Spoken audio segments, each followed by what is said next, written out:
Assalamualaikum warahmatullahi wabarakatuh.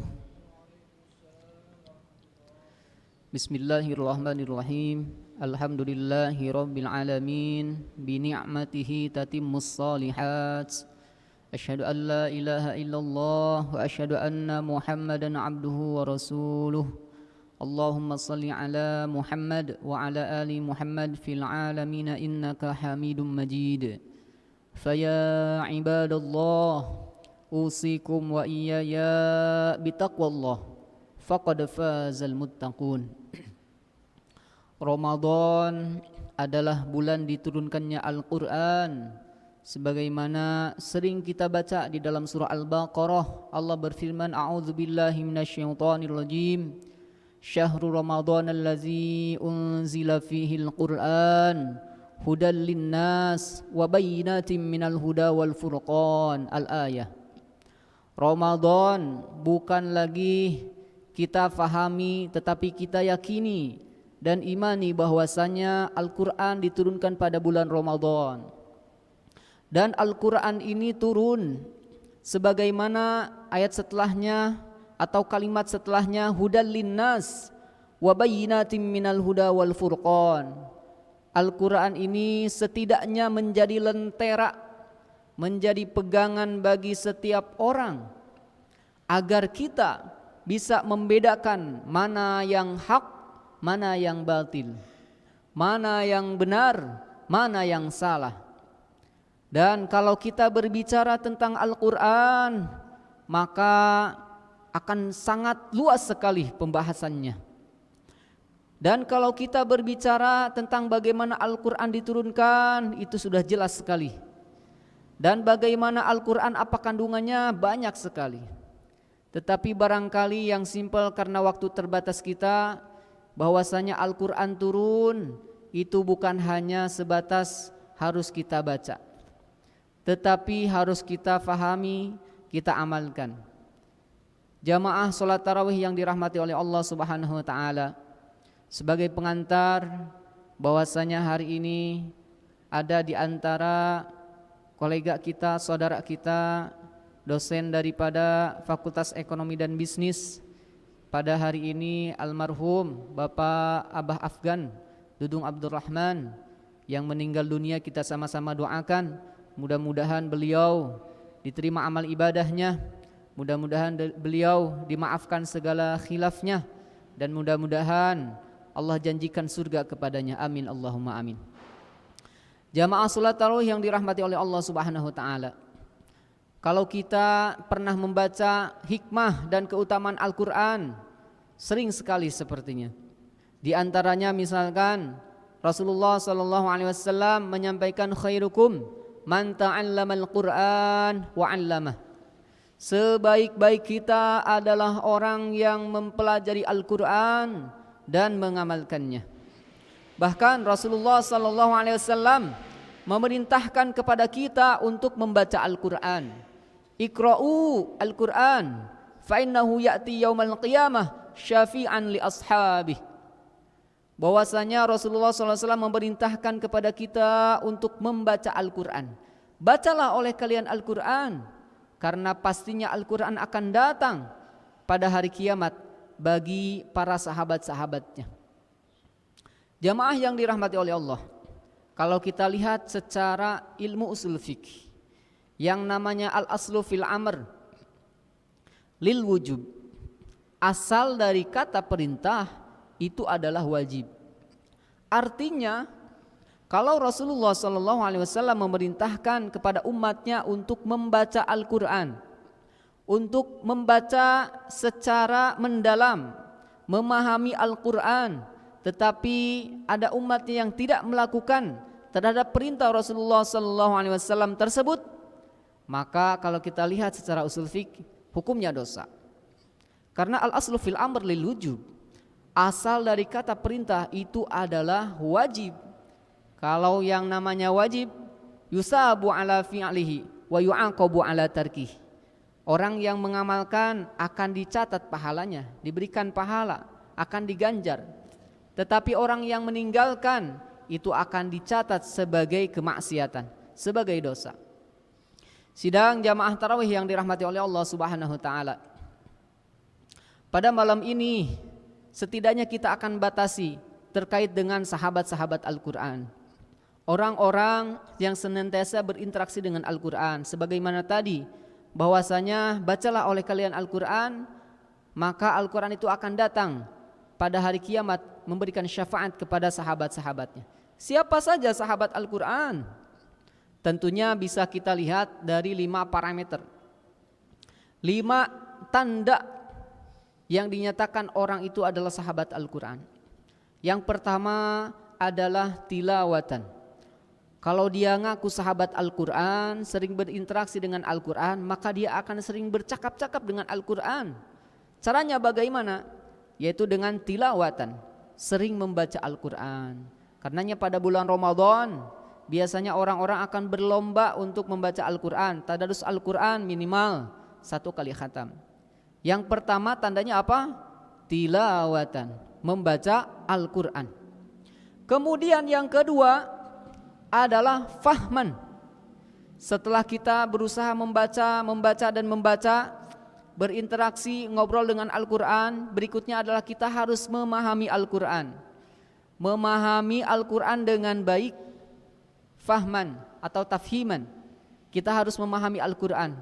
Ketika kita memahami Al-Qur'an, maka insya Allah mudah-mudahan kita tergolong kepada sahabatnya Al-Qur'an. Jadi yang pertama adalah tilawatan, yang kedua adalah fahman, kemudian yang ketiga adalah kita harus menghafalkan Al-Qur'an, hifdzon, menghafalkan Al-Qur'an. Setidaknya ada Al-Qur'an di dalam diri kita.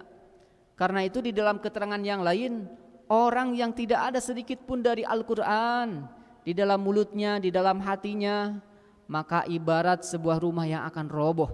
Bayangkan, kalau seandainya seorang muslim tidak sedikit pun ada Al-Qur'an di dalam hatinya, maka bisa jadi keimanannya akan rontok, keimanannya akan luntur. Tetapi orang yang senantiasa berinteraksi dengan Al-Qur'an, maka pastinya dia sholat 5 waktu. Karena dalam 1 rakaat itu pasti membaca surah Al-Fatihah. Jadi yang ketiga adalah hifdzon, menghafalkan Al-Qur'an. Kemudian yang keempat itu apa? Yang keempat adalah amalan. Setelah kita sering membaca, memahami, menghafalkan, berikutnya adalah amalan. Kita harus mengamalkan Al-Qur'an. Misalkan kita ingat bahwasanya orang yang berbuat 1 kebajikan maka pahalanya 10 kebajikan. Man jaa bil hasanati falahu asyru amsalihha. Nah, karena itu kita harus mengamalkan hal-hal yang baik dan seterusnya. Kemudian yang terakhir, yang kelima adalah dakwatan. Setelah kita membaca, memahami, menghafalkan, mengamalkan, terakhir adalah mengajak orang lain agar dia bisa belajar Al-Qur'an, agar dia mau belajar Al-Qur'an, membaca Al-Qur'an.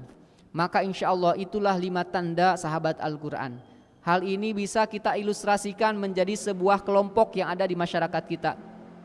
Kalau dia masuk kepada suatu organisasi, maka dia akan sering interaksi, pertama.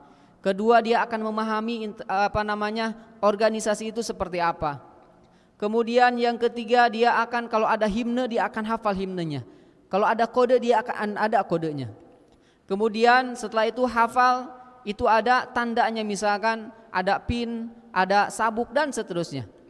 Kemudian yang terakhir, dia pasti mengajak orang lain agar bisa masuk kepada organisasi tersebut. Maka dia akan diakui sebagai golongan tersebut. Karena itu Al-Qur'an pun demikian. Kalau seandainya kita ingin menjadi diakui sahabat Al-Qur'an, maka jangan lupa membaca, memahami, menghafalkan, kemudian mengamalkan dan mengajak orang lain agar dia bisa membaca Al-Qur'an, berinteraksi dengan Al-Qur'an dan seterusnya. Mudah-mudahan Allah membimbing kita, mudah-mudahan Allah memberikan senantiasa mengarahkan kita dan memberikan ridhonya kepada kita agar kita menjadi mukmin-mukmin yang baik dan bertakwa kepada Allah Subhanahu wa taala. Amin Allahumma amin. Rabbana atina fid dunya hasanah wa fil akhirati hasanah wa qina azabannar. Walhamdulillahirabbil alamin. Wassalamualaikum warahmatullahi wabarakatuh. Assalamualaikum warahmatullahi wabarakatuh. Bismillahirrahmanirrahim. Alhamdulillahi rabbil alamin. Bi ni'matihi tatimmus shalihat. Asyhadu an la ilaha illallah wa asyhadu anna Muhammadan abduhu wa rasuluh.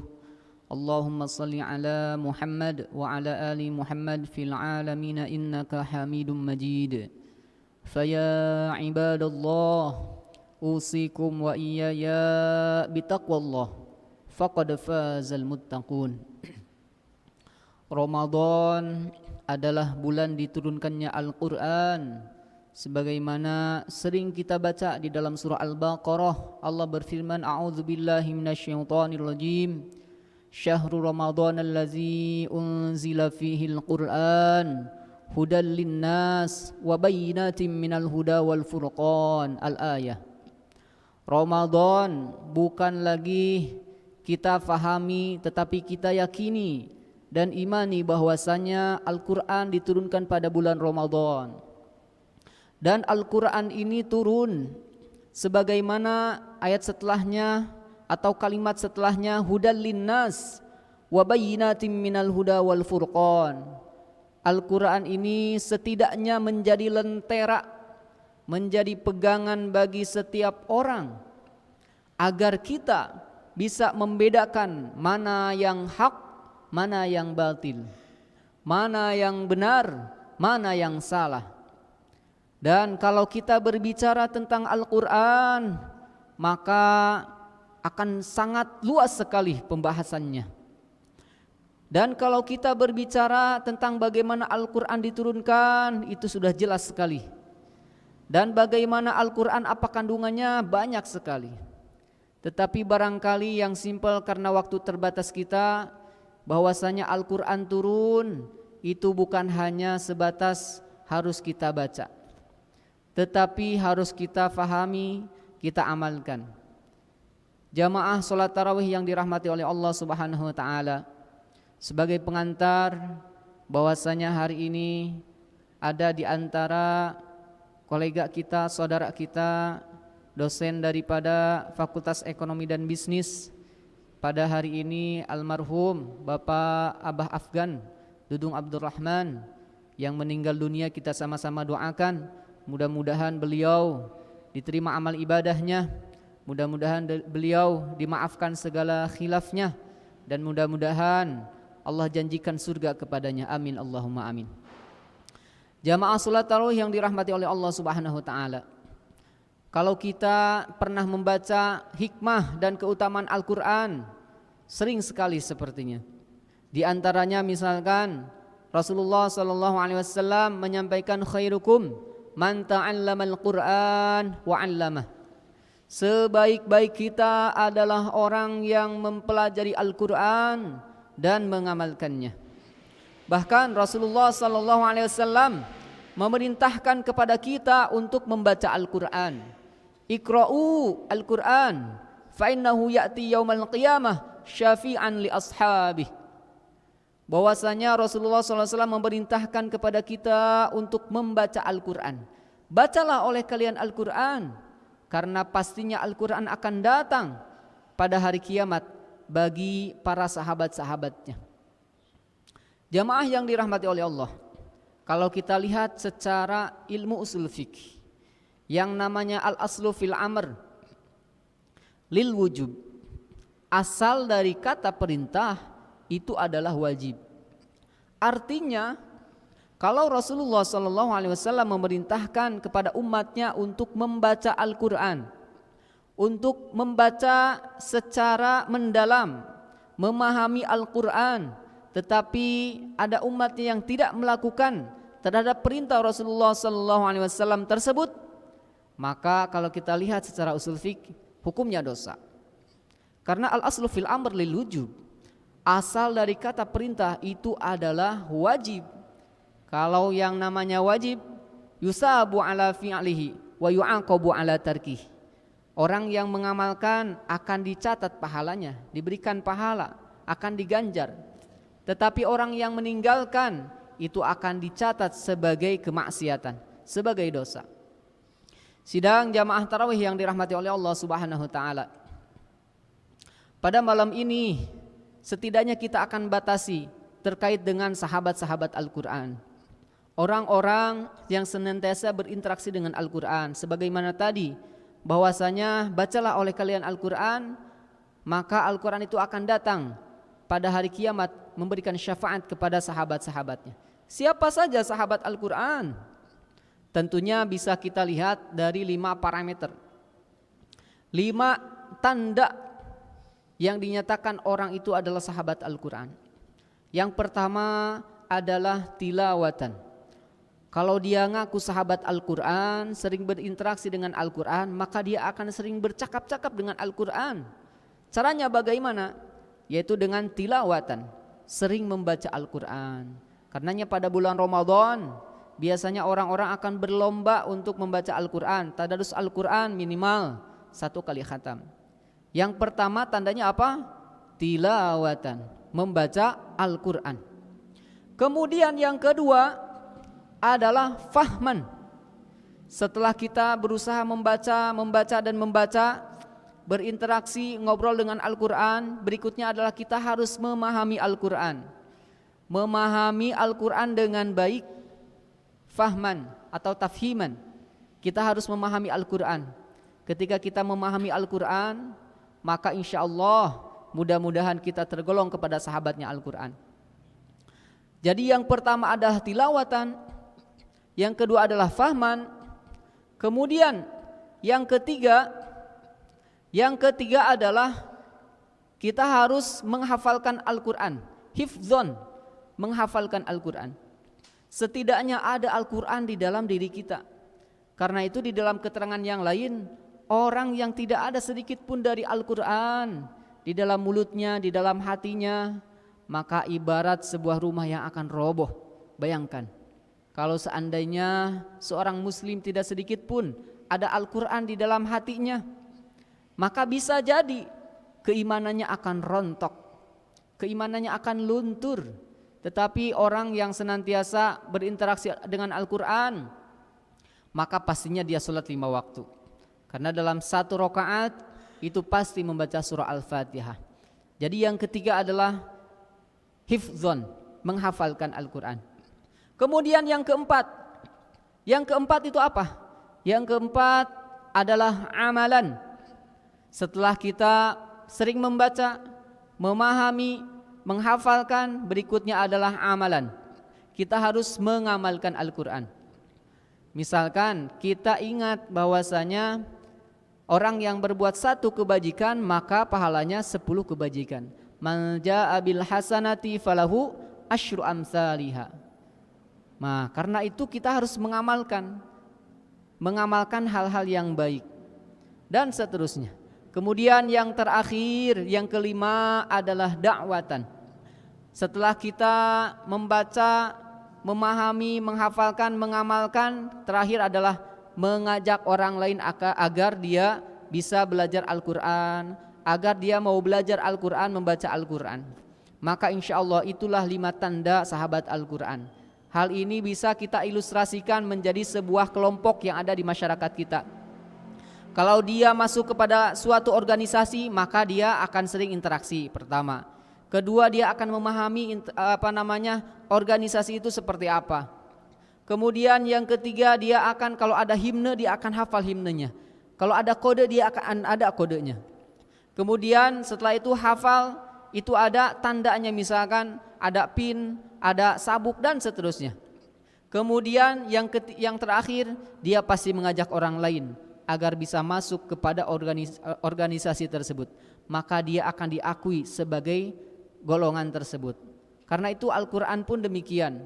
Kalau seandainya kita ingin menjadi diakui sahabat Al-Qur'an, maka jangan lupa membaca, memahami, menghafalkan, kemudian mengamalkan dan mengajak orang lain agar dia bisa membaca Al-Quran, berinteraksi dengan Al-Quran dan seterusnya. Mudah-mudahan Allah membimbing kita, mudah-mudahan Allah memberikan senantiasa mengarahkan kita dan memberikan ridhonya kepada kita agar kita menjadi mukmin-mukmin yang baik dan bertakwa kepada Allah Subhanahu wa taala. Amin Allahumma amin. Rabbana atina fid dunya hasanah wa fil akhirati hasanah wa qina azabannar. Walhamdulillahirabbil alamin. Wassalamualaikum warahmatullahi wabarakatuh.